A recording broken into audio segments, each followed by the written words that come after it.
Now we've got 30-year former federal prosecutor and host of Justice Matters on YouTube, my friend Glenn Kirshner. Glenn, thanks for coming back on. Great to be with you, Brian. So let's start off first with pardons. We've heard a lot about pardons lately. We know that Rudy Giuliani and Mark Meadows requested one, along with testimony that Matt Gaetz, Marjorie Taylor Greene, Biggs, Gosar Brooks all requested ones as well. Is there any indication to suggest whether they were granted those pardons that they requested, and how would you know?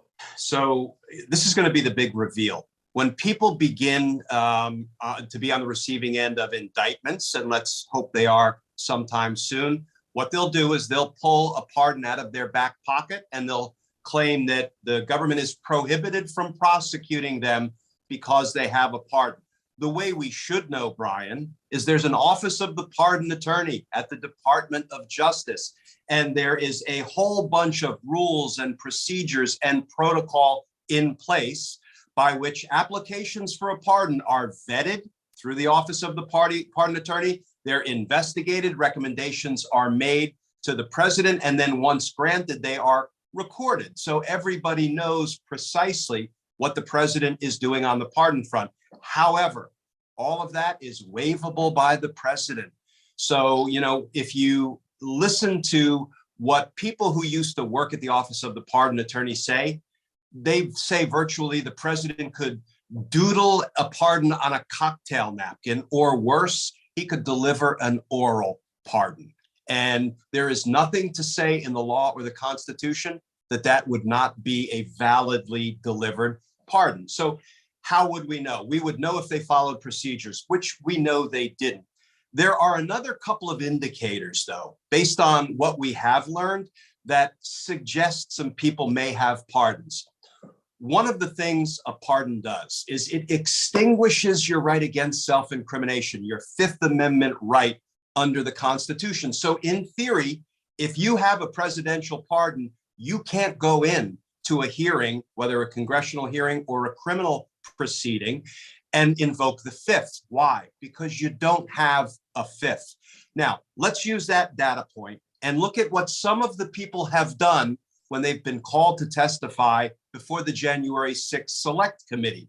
Jeffrey Clark, he pled the Fifth. That suggests he has no pardon. Mike Flynn pled the Fifth, no pardon. John Eastman pled the Fifth, no pardon. Who didn't plead the Fifth? Much to my surprise, Rudy Giuliani. We know Rudy Giuliani has a Fifth Amendment right against self-incrimination because he's being investigated by the Department of Justice, most directly the Southern District of New York U.S. Attorney's Office, which more than a year ago now acquired a search warrant to seize Rudy Giuliani's electronic devices because a judge concluded there was probable cause that there was evidence of crime in Rudy's electronic devices. So for openers right there, Rudy Giuliani has a Fifth Amendment right against self-incrimination, but he did not invoke it based on what we know of his appearance before the January 6th committee. That's a data point, Brian, suggesting he has a pardon. It doesn't guarantee that he does, because he could just be that reckless. After all, we know Rudy. But who are the other people who went in and testified rather than invoking their Fifth? Jared Kushner, Don Jr., Ivanka. And here is, to me, the most compelling data point. What did Kellyanne Conway reveal in her book? Now, if we credit what she says, they may be alternative facts, we don't know. But Kellyanne Conway in her book said, at the end of his term, Donald Trump, ambled up to me and said, I'm going to use her word, "Hey, honey, you want a pardon? Everybody needs one." And she reports that she said, "Mr. President, unless you know something I don't know, I don't think I need one. So no, thank you very much." She said she politely declined. But what does that tell us? If Donald Trump is ambling up to people who are further removed from him and from his inner circle, like a Kellyanne Conway, do we really think he didn't give his own lawyer, Rudy Giuliani, who did all that corrupt bidding for him, his own family members? Do we really think he exercised sound judgment and restraint and didn't give them pardons? Well, I guess that would beg the question then, with regard to Eastman and Clark and Flynn, why not give them pardons? Like, what does he have to lose by handing them out to to the rest of these guys, the people who were on his team, who were helping navigate or create this whole election theft scheme? Because as a prosecutor, I would argue that when one co-conspirator delivers a pardon to another co-conspirator, it is deeply incriminating evidence, and a judge 10 times out of 10 would rule it was admissible to show that they were in the conspiracy together and he was trying to give his co-conspirator a pass. Because if his co-conspirator doesn't get a pass, gets prosecuted or pressured, threatened with prosecution, what is that co-conspirator going to do? Going to flip against Donald Trump. And remember, I am loath, I'm going to hesitate before I say this, I am loath to quote Bill Barr as authority for anything, but even Bill Barr testified under oath that if a president delivered a pardon to somebody in exchange for that person's silence about the president's crimes, that would be a criminal offense. Even corrupt Attorney General Bill Barr recognizes that. So you're saying that Donald Trump left his co-conspirators out to dry. How unlike him, while trying to save his own ass. I guess with regard to these specific people who sought the pardons, we know that seeking a pardon is evidence of consciousness of guilt. Does that play into a prosecutor's judgment in terms of handing down an indictment? It does. So the Supreme Court many years ago, in a case in which the litigant was a guy named George Burdick, he was a newspaper man in New York. The Supreme Court said two things about pardons. It said that a pardon is some indication of guilt. The precise language is, they say, a pardon carries with it an imputation of guilt. The second thing they said is accepting a pardon is some admission of guilt. If I were a prosecutor and I knew, and let's take a concrete example, Brian. We know Steve Bannon got a pardon from Donald Trump because he was indicted federally. He was being prosecuted for stealing from Donald Trump's base by creating this bogus We Build the Wall Foundation. How unseemly is it that Donald Trump pardoned Bannon for stealing from Trump's base? We don't know if Bannon got to keep the money. Donald Trump did it from his own base, so I guess what's Steve Bannon doing it, you know? Fair enough. What was I thinking? But now we know Bannon is being investigated for state crimes in connection with that, what was basically a financial fraud scheme. Because one thing I can promise you, when somebody like Steve Bannon commits federal financial crimes, including federal tax fraud, he absolutely commits state tax fraud as well.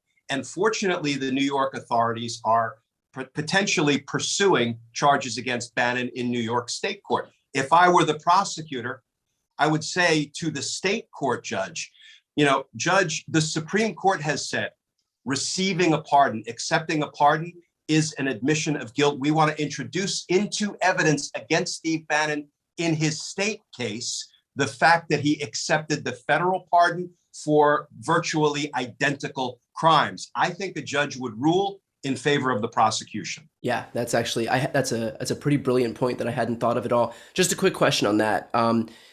There wouldn't be any degree of like double jeopardy by virtue of charging Bannon with the same crime on the state level as he was charged on the federal level, would there?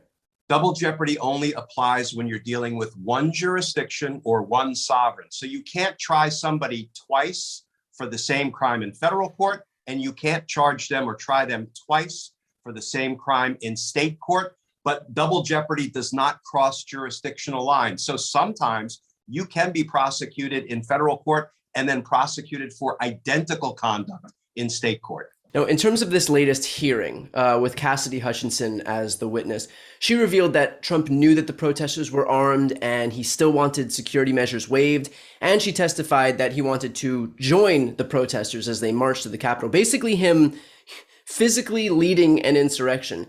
Does that prove criminal conspiracy? Well, it doesn't prove conspiracy because conspiracy would be an agreement, a criminal agreement between two or more people. What it does prove is it provides additional proof of Donald Trump's treason. And I use that word advisedly. But even before I get there, I think it provides further proof of a seditious conspiracy as it relates to the Proud Boys and the Oath Keepers, potentially, because they were armed, they were in the crowd, they've already been charged with seditious conspiracy. Fortunately, members of both organizations are cooperating with prosecutors. So I think before too long, we're going to hear about the links that are being built to guys like Bannon and Roger Stone, and perhaps directly to Meadows and right into the Oval Office. We have to wait to see how the evidence plays out in that regard. But I think it also ups the criminal ante with respect to the evidence of inciting an insurrection, inciting a riot, which is a different charge, and indeed inciting an armed insurrection.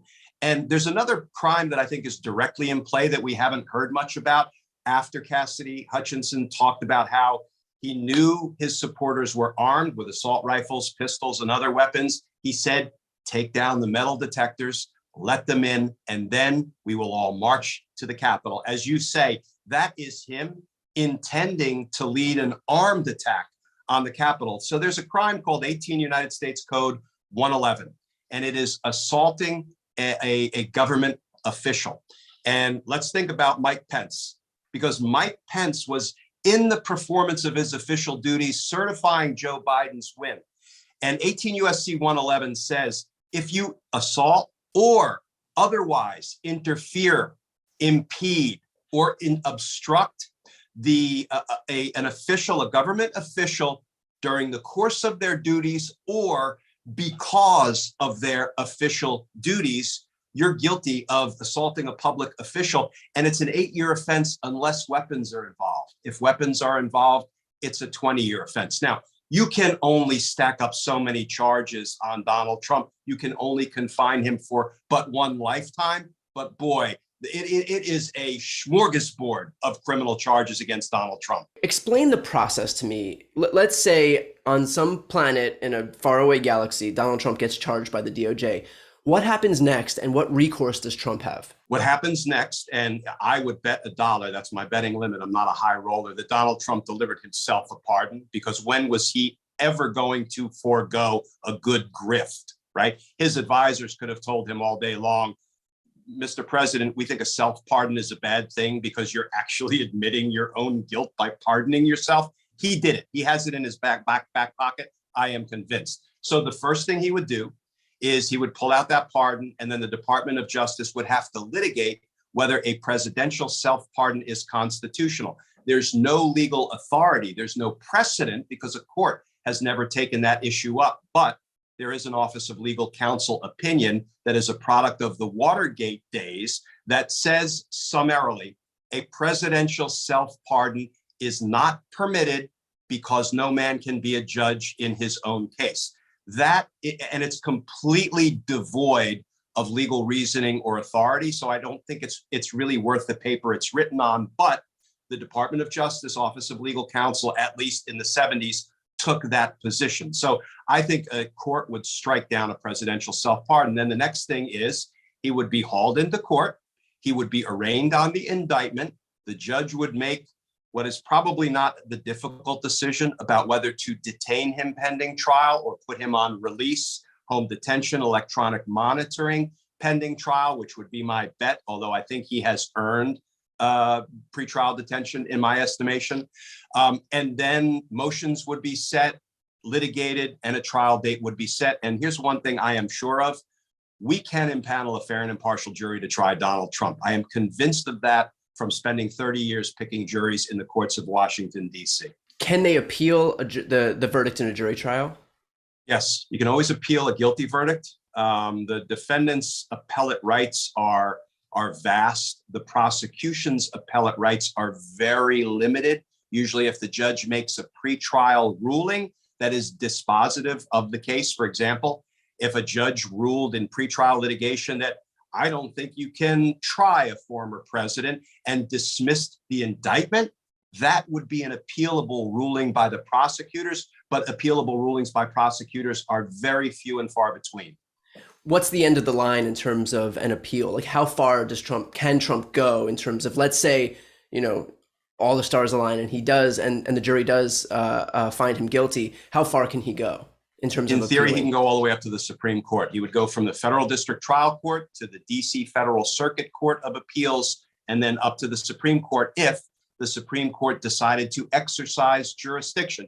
There are thousands of cases appealed to the Supreme Court every year, and they only accept review of a very small fraction of those cases because most cases don't present an important constitutional issue to be resolved. Now, if we convicted a former president, I'm quite sure the Supreme Court would want to weigh in, right? Here's the good news. And, I have not been pulling out the O word, optimism, all that much recently, but the court, in my opinion, held fast in the election challenge cases, right? They did not accept review in a single case that was attacking Joe Biden's win. Why? Well, one would like to think because there were no significant constitutional issues to be litigated. I think there's something else at play. If the Supreme Court accepted review of a case and did something that installed Donald Trump as a de facto dictator, you know what dictators have no need for? Supreme Court. Yeah. So I don't trust the good judgment, the honor, or the ethics of the Supreme Court as presently constituted. But I do trust that they are so power hungry and egomaniacal, and they so dearly covet their power that they will not do anything that runs the risk of installing Trump back into the presidency to make him a dictator. Yeah, well, maybe 8 of them. Can't say as much for all 9. More broadly in these hearings, we've learned that Trump knew the truth about election fraud. He knew the truth about the outcome, about the danger posed by these protesters, about the illegality of John Eastman's scheme for Mike Pence. And yet he continued to lie and incite violence regardless. Is there any reason that you could find that the DOJ would not indict Trump? Are there any potential holes in the DOJ's case against him? No. This case, based on the public reporting alone, is stronger than the vast majority of cases I tried as a career prosecutor. If the DOJ declines to prosecute Donald Trump, it will be a political decision. It will not be a decision based on the facts and based on an application of the law to those facts. But given some of these recent revelations, together with witness tampering, which is a big deal and should be handled in a way very different from the other substantive crimes that Donald Trump committed, I don't think the Department of Justice can decline to prosecute Donald Trump and retain any modicum of legitimacy as a law enforcement agency. And I think Merrick Garland is keenly interested in the legitimacy of the Department of Justice as an institution. And the only way to retain that legitimacy is by holding Trump accountable for his crimes. So Mike Flynn pleaded the Fifth when asked if he believes in a peaceful transition of power. What was your response to that moment? My response to that moment was, and I'm a former Army JAG prosecutor. I tried court-martial cases back in the 80s into the early 90s. Mike Flynn should be restored to active duty and should be court-martialed, period. And there are cases, appellate court cases, that stand for the proposition that that is a lawful process, that the military can restore to active duty a retired officer and can prosecute him for his crimes, including crimes he committed while retired. We are paying his retirement salary. And he is saying, I would incriminate myself if I answered the question whether I believe in the peaceful transition of presidential power. That's an abomination. And it's an obscenity for a retired military flag officer to give that kind of an answer. Okay, so let's finish off with this. More than ever before, people have been writing to me that they're scared about what's going on, that they feel powerless. Like I've been doing these videos for years. Even in the depths of the Trump administration, it never felt so dire. Obviously, the Supreme Court has a lot to do with that too, but also the way that Trumpism has pervaded almost every race across the country as we head into midterms now. What do you say to people who see how dismal things have been going, who are looking for some reassurance? So it's hard to reassure them substantively because DOJ has lingered far too long without charging any of the command structure of the insurrection. I still believe that's coming. But what I tell people is engage. So one of the things I did was I printed out from the Virginia government website a stack of voter registration forms. Check your local state rules, regulations, and statutes to make sure you're not running afoul of them. And I choose to act as my own little mobile voter registration unit. I don't care if it's the grocery store, the gas station, or wherever. I'm like, are you registered to vote? Are you interested in registering to vote? Because I have a form here and I'm happy to help you fill it out if you need help. If everybody engaged, Brian, I think, and it's not, this is not just window dressing. I mean, if everybody engaged like that, we could probably vote in numbers too big to rig and too real to steal, notwithstanding the state legislature's, determination to nullify our votes. We can overcome that. And that kind of engagement, I think, makes you feel good, gives you purpose, and it's motivating. That's something you can do concretely to kind of hold at bay the despair and desperation. We are on the exact same page on this. People have asked me, what can I do? I said, number one, the very first thing that you can do is just be responsible for your circle of people and just find a couple people who haven't voted. I mean, we all have somebody in our family, in our group of friends who, doesn't vote, who is more apolitical, who sees themselves as like more in the middle of both sides. Everybody has that person. But if you look at Wisconsin, for example, Biden won the election in Wisconsin by 3 votes per precinct. That's it. So if you don't think that you can have a huge impact by just finding 1 or 2 or 3 people in your circle who you can convince to vote, or not in your circle, like you said, if you're just, out and about, it can have a big impact. And so that's the number one thing I would say as well, is just to get people involved in this process. So you're exactly on the mark there. Glenn, I'll leave it there because I know I could ask you questions all day long, and you probably want to go have meals and whatnot. So thank you for all of your time. I appreciate it. And real quick, let people watching and listening know where they can find more of you.